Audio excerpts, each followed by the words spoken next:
Ebi n'ebindi bigambirwe owabarukora amate ga yoba yogurt bene barambura amashomero hamwe n'amakorero ga yogurt age. The dye ingredients, and now we are waiting for the pasteurization temperature. Yes, ingredients. The milk of your cows, your goat or your sheep. And then you get somehow these good bacteria automatically in the yogurt multiplied. That is different. Yoba is not a supplement. It is also a whole food.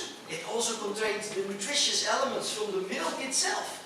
That women to certain stonga kureba ngo umutindo gw'amate gwaza higuru kandi amate gargafamu mingi kandi marungi.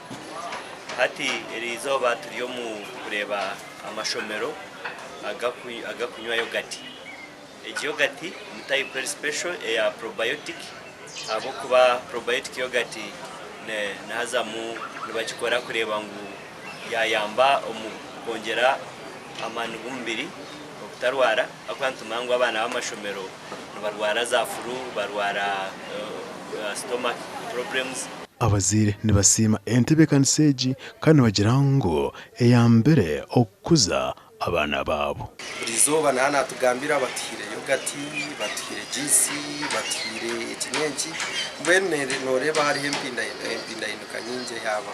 Yogurt has helped us so much because we always give it every Friday and we give it to all children. So far we don't have complaints of children who don't take.